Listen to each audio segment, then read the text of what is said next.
So if you ever sat on this screen, guys, thinking, who the heck do I manage? What kind of save do I do? Then no need to look no further. We've got 5 teams here that I think would be brilliant saves in FM24. So the first team in our list of teams to manage in FM24 is Chester. Now, Chester are a team that tick a lot of boxes. They're that standard, non-league to the promised land, the Premier League team. They currently play in the 6th tier of British football, English football, the Vanarama National League North. Now, this is where things get a bit interesting with Chester, because Chester are, on the whole, quite a historic club. Now, Chester, up until the 2009 season, were known as Chester City, and they played in League 2. Now, they were liquidated that year, and the following year, so 2010, come the birth of just Chester FC.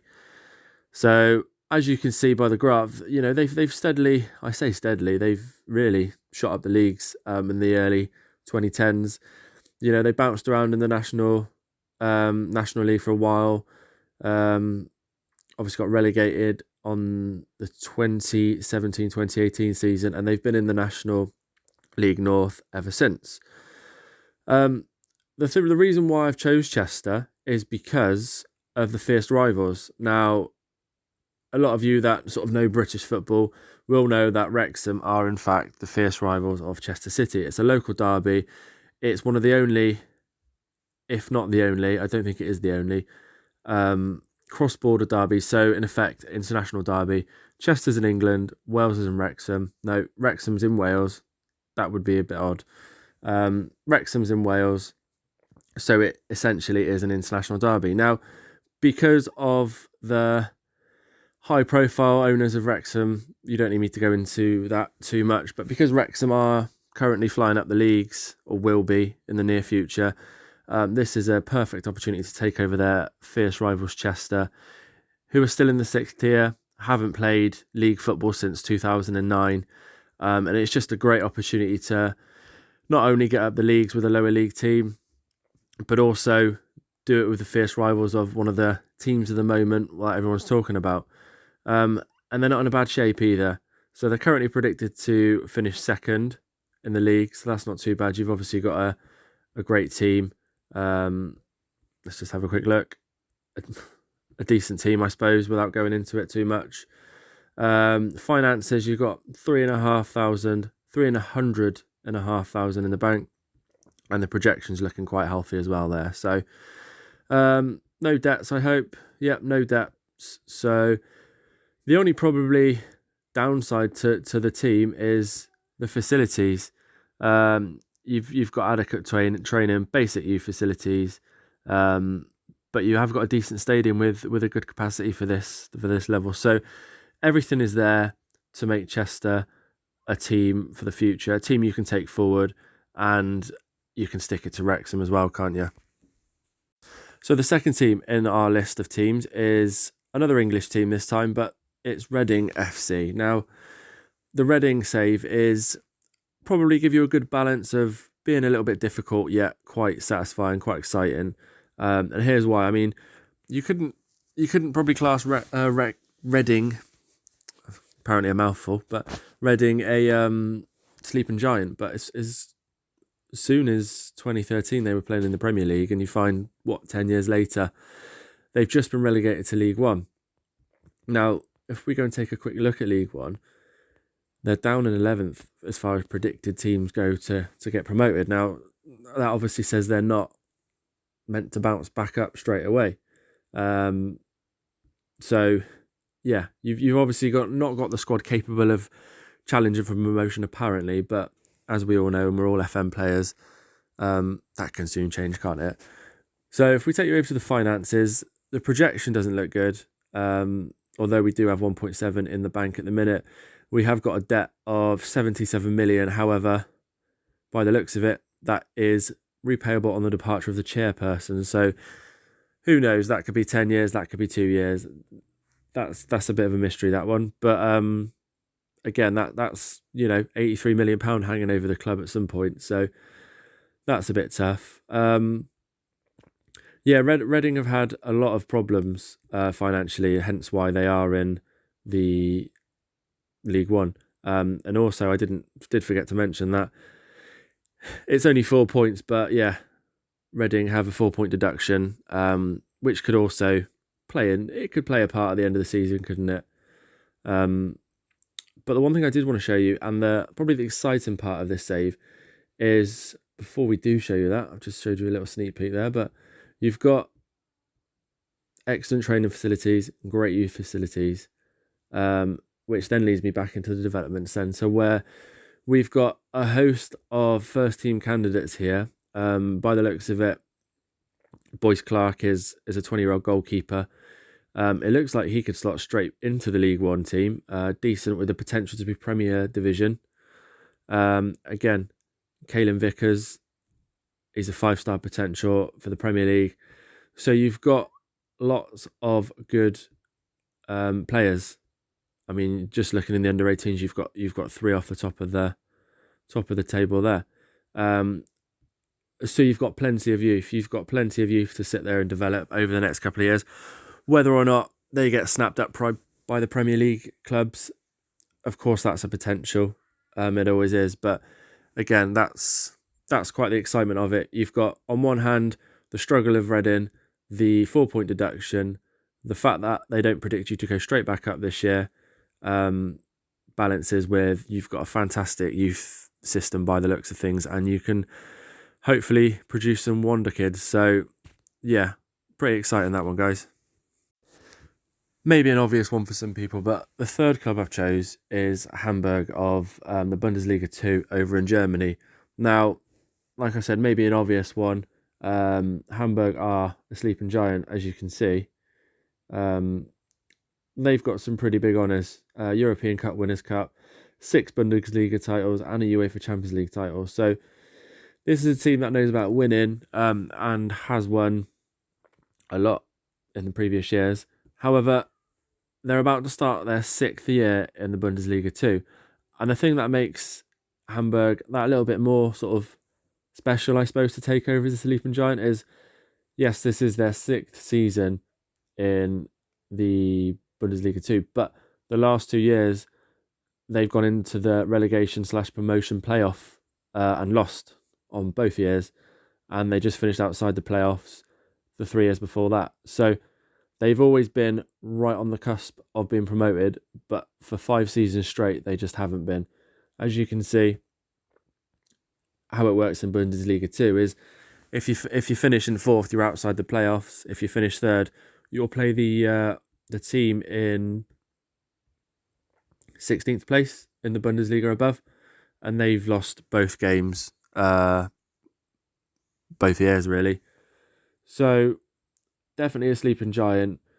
If we go and have a look at the predicted table, they're predicted to finish 3rd again. So finishing 3rd again would probably be a bit of a disaster for the 3rd year in a row. So I think Hamburg are desperately in need of being promoted. So there's an exciting challenge from the get-go, really. We take a look at the finances. You've got plenty in the bank, 32 million. And debt-wise, there's a little bit of debt there, but spread over however many years, £1.1 million a month isn't too bad, considering your projected is meant to increase year by year. So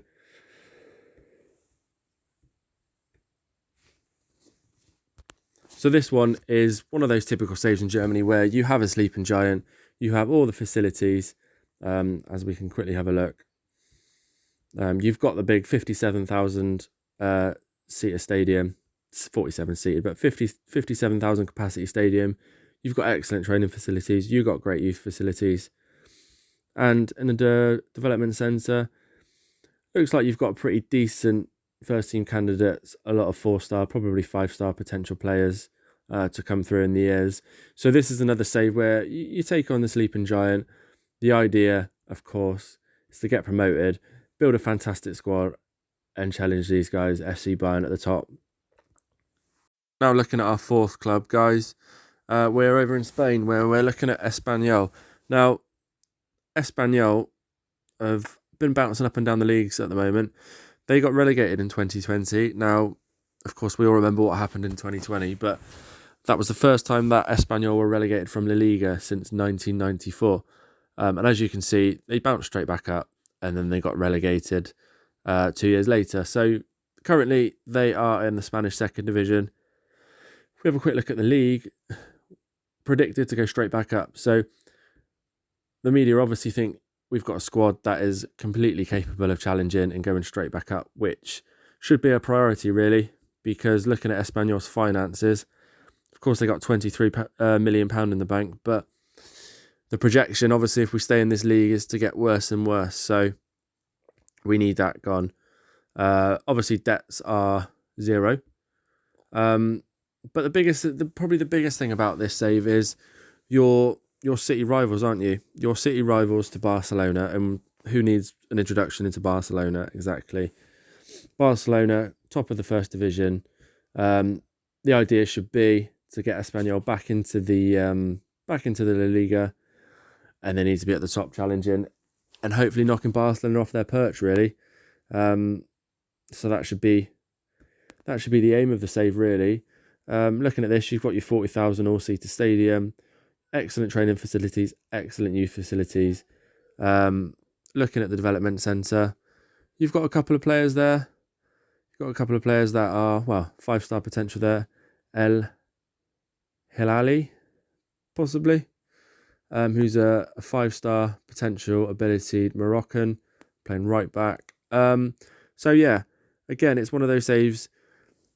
You're a sleeping giant, essentially, aren't you? But you've got a city rivals that happen to be Barcelona. So the idea should be to get back to the top and to knock them off their perch. Really, you've got decent youth facilities to build upon.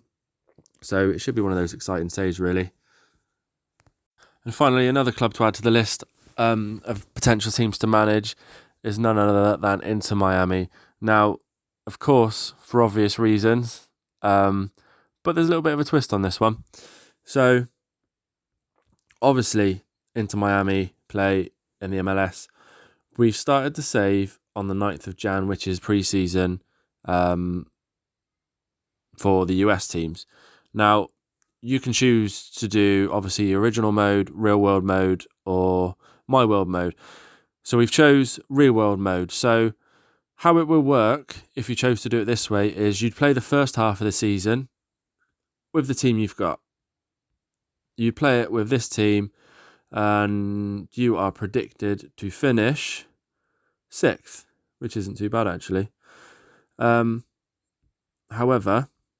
if we go down to transfers, although there's a lot of incomings, if you look, 5th of July, you've got Jordi Alba joining.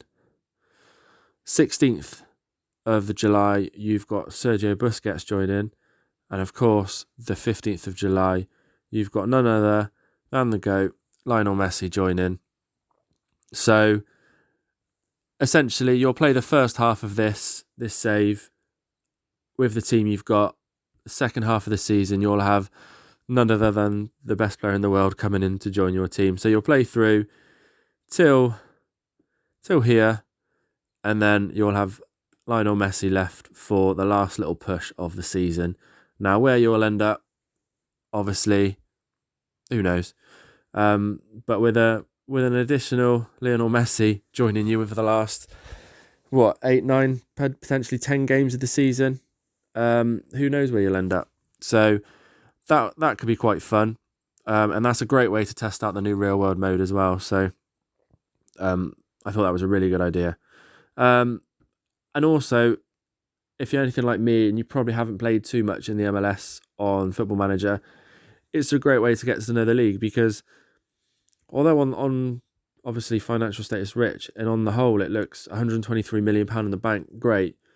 You've got a little thing called a wage cap in the MLS. Now, the wage cap is $80,000 per week. We've got 10.5 remaining, and we've got £2 million of transfer fund for the season. Now, a lot of this, you've got designated players, young players, etc.